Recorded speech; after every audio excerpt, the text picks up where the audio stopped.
안녕하세요. 제가 태어난 동네에서 수선집을 운영하며 생계를 이어나가고 있는 50살 여자입니다. 지긋지긋한 저의 결혼 생활을 끝낼까 고민이 되는데 도저히 주위 사람들에게 이야기하기에는 겁이 나서 여기에 이렇게 글을 쓰게 되었어요. 저와 남편은 같은 대학교를 나왔고 대학생 때부터 연애를 해왔습니다. 대학교를 졸업하고 취업을 한 뒤 1년 만에 임신을 해버렸죠.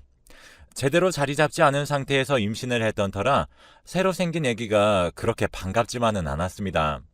하지만 저희 부모님과 시부모님께서는 새로 생긴 아이에 대해 좋아하셨습니다. 물론 제 남편도 좋아했습니다. 하지만 자신이 아빠가 되었다는 사실에 조금은 당황스러워했어요. 양가 부모님께서 배가 부르기 전에 얼른 결혼식을 올려야 한다고 말씀을 하셨고, 저는 회사에 취직한 지 얼마 되지 않았는데 곧바로 출산 준비에 들어가 휴직계를 내야 했습니다. 제 커리어에 문제가 생길 것 같았지만 언젠가는 아이를 낳아야 한다는 생각이기 때문에 차라리 빨리 낳는 것이 좋겠다는 생각이 들었어요. 아이를 낳을 준비가 제대로 되지 않았던 저와 남편은 양가 부모님께 서로 미안한 마음으로 가득했습니다. 제가 남편이랑 꼭 성공하고 자리 잡게 되면 꼭 갚을게요. 이렇게 손 벌리게 해드려서 죄송해요. 그리고 이해해 주셔서 감사합니다. 저희 부모님과 시부모님께서도 네 분 다 만장일치로 우리가 해야 할 일을 한 것뿐인데 그렇게 미안해하지 않아도 돼 라는 말씀을 하셨고, 남편과 저는 그 말씀에 많이 감동을 받았습니다. 그래서 도움을 받아 집을 구하고 아이에게 필요한 물품 등을 구매했어요.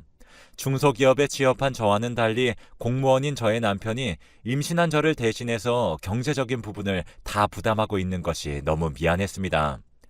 당신한테 너무 미안한데 어떻게 해야 될지 모르겠네. 이렇게 말을 하자 남편은 저에게 당신이 날 만나서 더 걱정이지.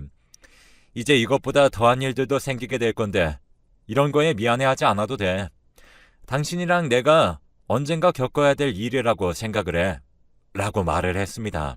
저의 미안하다는 말에 힘들다는 답을 할 줄 알았지만 저의 예상과는 달리 책임있게 이야기하는 남편의 모습을 보고 결혼하길 참 잘했다라는 생각을 했습니다.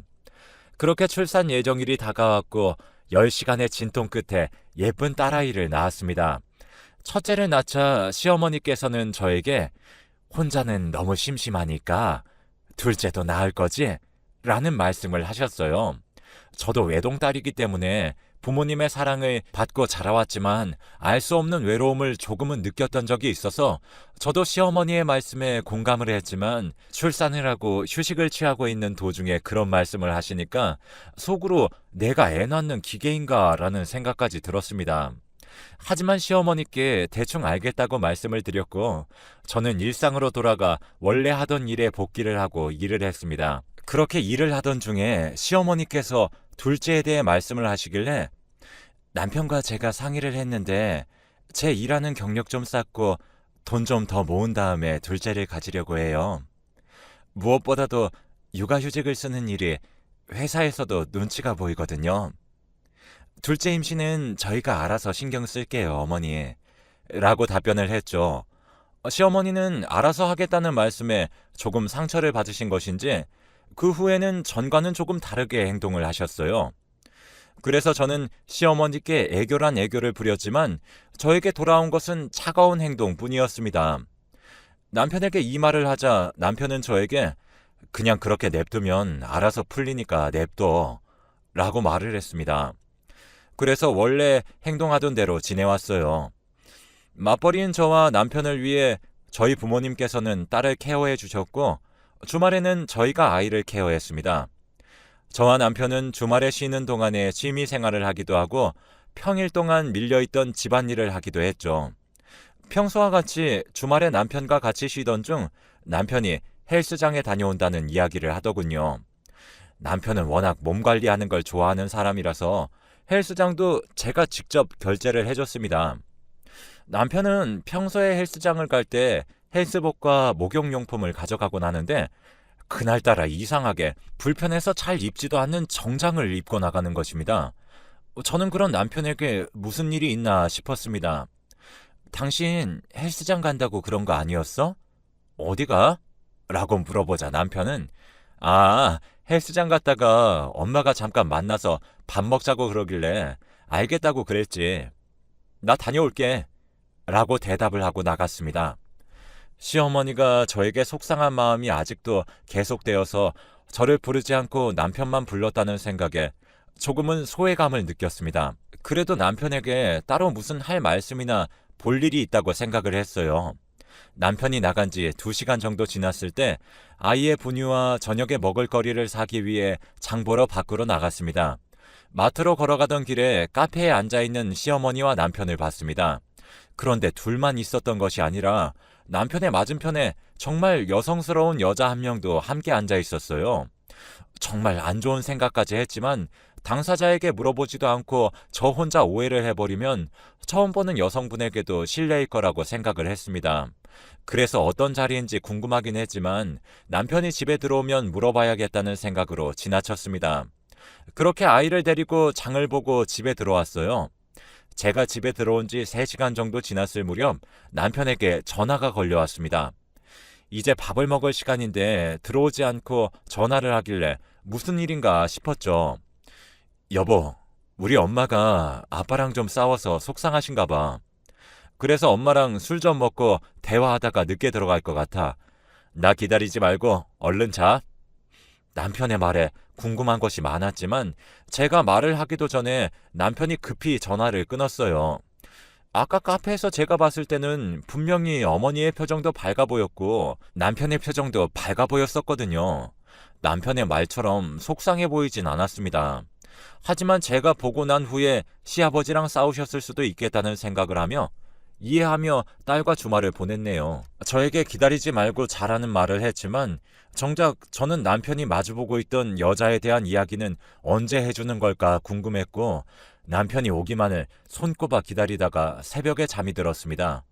그 다음날 아침에 일찍 일어났는데도 남편은 집에 들어오지 않았어요. 점심을 먹을 때쯤에 남편이 집에 들어왔습니다. 무엇보다도 반갑게 아빠를 맞이하는 딸을 보며 남편은 아주 좋아했습니다. 그렇게 남편에게 왜 집에 안 들어왔냐고 물어봤습니다.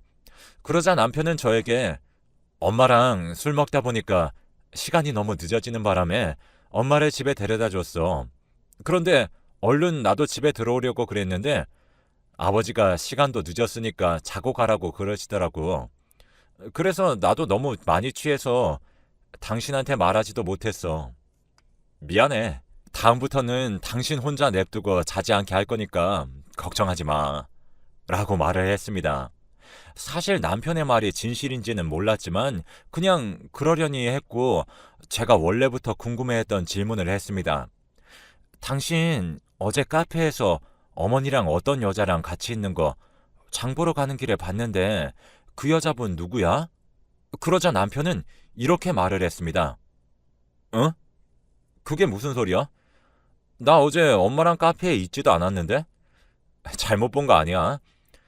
남편의 말을 듣고 저는 정말 제가 잘못 본 것이라고 생각이 들었지만 절대 잘못 보지 않았습니다. 왜냐하면 남편을 본 게 몇 년인데 다른 사람과 헷갈릴 수 없기 때문이죠. 어쨌든 남편이 저에게 그런 식으로 이야기하길래 조금은 이상한 느낌을 받았지만 그냥 넘겼습니다. 그렇게 남편은 씻으러 들어갔습니다.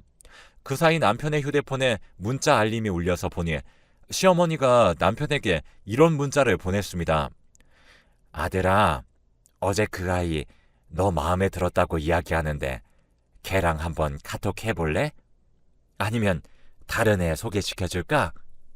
시어머니의 문자를 보고 제가 모르는 무엇인가가 있다고 확신을 했어요.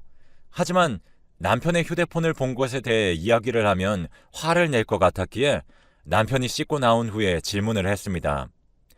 여보, 요즘 어머니가 당신한테 여자 소개시켜줘? 끝까지 제가 남편의 휴대폰으로 문자를 본 것에 대해 말을 하지 않으려고 했지만 남편은 정말 아무런 일도 없다는 듯이 아니 아까부터 왜 그래? 당신도 있고 딸도 있는데 엄마가 무슨 여자를 나한테 소개를 시켜줘? 라고 말을 했습니다. 남편의 대답을 듣고 저는 결국 다 이야기를 했습니다. 당신 씻으러 들어간 사이에 어머니가 문자가 와서 당신 씻는 중이라고 문자를 보내려고 그랬는데 어머니가 당신한테 보낸 문자 다 봤어. 그래서 내가 당신이 솔직하게라도 이야기할 줄 알았는데 끝까지 거짓말을 하네? 뭐길래 그렇게 나를 속여? 나 속이니까 기분 좋아? 라고 말을 하자 남편은 당황을 하면서 이야기했습니다. 당신한테 실망 줘서 미안해.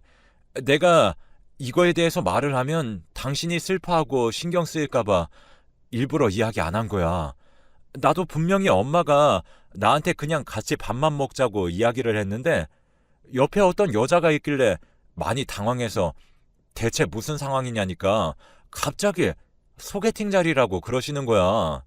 그래서 나는 당신도 있고 딸도 있으니까 지금 이 상황이 되게 어이가 없었지. 내가 엄마한테 이게 지금 무슨 상황이냐고 하니까 아무런 말도 하지 말고 그냥 앉아서 밥만 먹고 카페만 가서 커피를 마시라는 거야. 난 엄마 말 안 듣고 그냥 집에 가려고 그랬는데 지금 여기서 바로 집에 가버리면 우리가 자리 잡기 전에 금전적인 지원을 끊어버리신다고 갑자기 협박을 하시더라고. 더군다나 엄마의 체면을 봐서라도 가만히 앉아만 있다가 가라고 그러시길래 알겠다고 그랬지. 나는 오히려 당신이랑 딸에 대해서 금전적인 지원을 끊어버리신다고 그러길래 계속 앉아 있었어.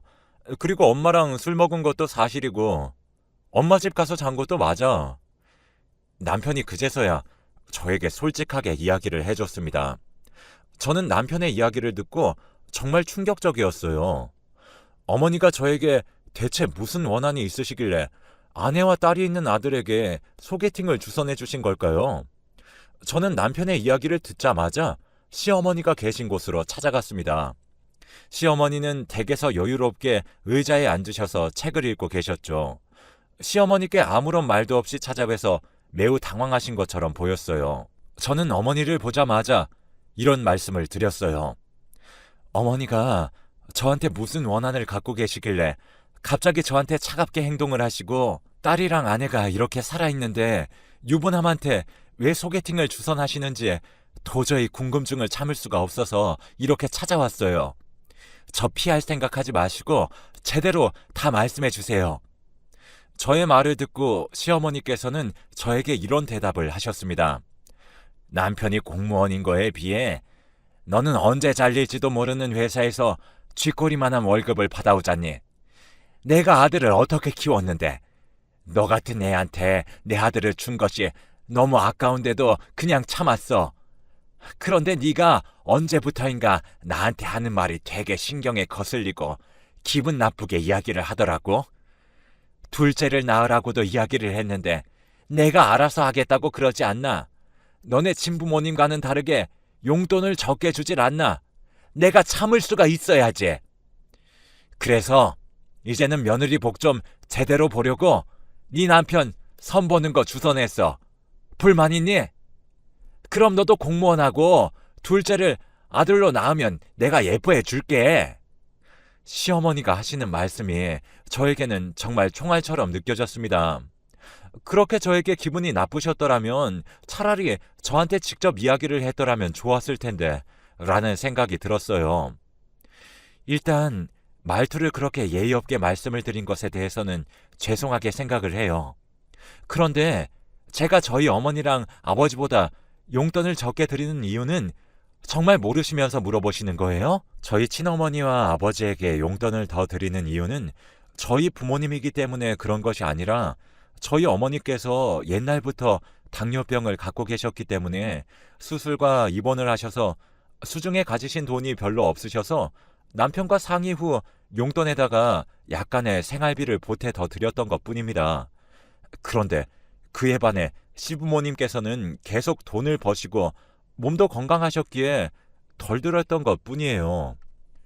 그런데 만약에 그걸로 기분이 상하셨더라면 저에게 뭐라고 말씀이라도 하셨던 게 맞는 것 아닌가 싶었습니다. 그렇게 집으로 향했고 남편에게 가서 이야기했습니다.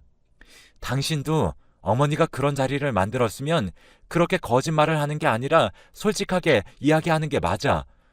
그리고 당신 어머니는 어떻게 그렇게 이기적이셔? 우리 엄마가 아픈 것에 대해서 아빠가 병간호하시는 거 다 아시면서 용돈을 적게 주신 것에 대해서도 뭐라고 그러시네. 나 이제 앞으로 당신 어머니 못 보니까 당신도 보지 마. 저는 남편에게 폭탄 선언을 했고 남편은 저에게 알겠어. 나도 엄마 안 볼게. 무슨 일이 있어도 그런 자리가 있었으면 박차고 나왔어야 됐는데 내가 생각이 너무 짧았어. 앞으로는 당신의 기분을 신경 쓰는 건 둘째치고 항상 솔직하게 말하는 남편이 될게 라고 말을 했습니다. 그래서 저는 남편을 또 믿을 수밖에 없었어요. 그렇게 아이가 성인이 되었고 남편과 저 또한 나이를 먹었습니다. 그동안에 시어머니께서는 말씀 한마디 없었고 저 또한 아무런 말을 하지 않았습니다. 남편과는 가끔 가다가 연락을 하는 것 같았지만 가족과의 사이는 끊어낼 수 없으니 이해를 했습니다. 그런데 남편에게 또 실망을 하는 일이 생기고 말았어요. 이사를 가기 위해 모아둔 통장과 카드의 잔액을 조회하던 중 남편의 통장에 돈이 텅텅 비어있는 것을 보게 되었거든요. 저는 남편에게 도대체 여기 있던 돈이 어디 있냐고 물어보자 대답하기를 되게 머뭇거리더라고요. 옛날처럼 거짓말할 생각하지 말고 제대로 이야기해. 저번에는 그냥 눈 감아 넘어갔지만 두 번째에는 그냥 못 넘어가? 이렇게 이야기하자마자 남편은 저에게 솔직하게 이야기했습니다. 아니, 그게 사실은 엄마가 작년에 주식으로 돈을 많이 받으셨다고 나한테 그러시는 거야. 그래서 그냥 그렇구나 하고 말았지. 그랬더니 엄마가 갑자기 너도 내가 돈 몇 배 불려줄 테니까 5천만 원 정도만 주면 나중에 5천만 원보다 더 많이 갚겠다고 이야기를 하시길래 알겠다고 했는데 통장에 3천만 원 뿐이길래 일단 그거라도 드렸어. 남편 입으로 분명히 엄마와의 인연을 끊겠다고 이야기를 했지만 가족 사이는 떼고 싶어도 뗄 수 없는 사이라는 거 압니다. 그래도 이렇게 돈과 관련된 문제라면 아내인 저와 같이 상의는 했어야 되는 거 아닌가 싶더라고요.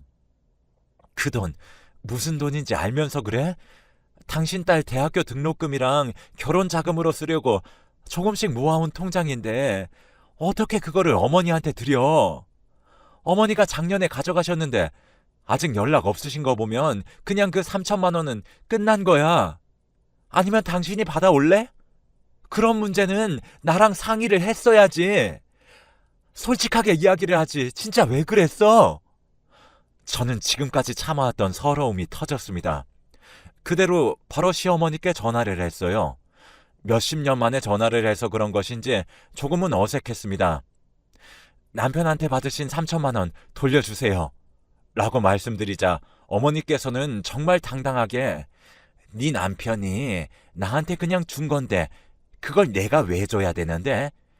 그리고 엄마가 아들한테 그 정도도 못 받아? 내가 너 남편 돈을 강제로 뺏은 것도 아니고 나도 옛날에 아들 키우느라 제대로 하지 못한 거 이제 좀 해보겠다는데 왜 그렇게 막아? 그리고 시어머니한테 전화를 했으면 잘 지내셨나요? 라고 안부 인사를 먼저 하는 거야. 난 내 할 말 다 했으니까 끊는다. 저는 어머니의 놀랄 만큼의 당당한 태도를 보고 말문이 막혔습니다. 그에 반해 남편은 어쩔 줄 몰라 했어요. 그러면서 남편은 저에게 이렇게 말을 했습니다. 내가 능력 없고 너무 멍청한 것 같아 미안해. 그래도 내가 공무원이니까 또 돈 벌면 되잖아. 저는 공무원이라는 이야기를 계속하는 남편을 보고 이혼을 하자고 했어요. 딸도 이제 성인이 되었으니 상관이 없다고 생각을 했거든요. 결국 저는 고민 끝에 다음 달에 이혼을 합니다. 여러분들께 저의 일을 바탕으로 꼭 드리고 싶은 말씀이 있는데요. 유리가 깨져서 다시 조각을 붙인다고 해도 전처럼 강하지 않습니다. 사람들 사이의 신뢰는 정말 중요한 부분이니까 행복하게 사시려면 꼭 그런 사람과 결혼하시길 바랄게요. 저의 긴 글을 시간 내서 읽어주셔서 감사합니다.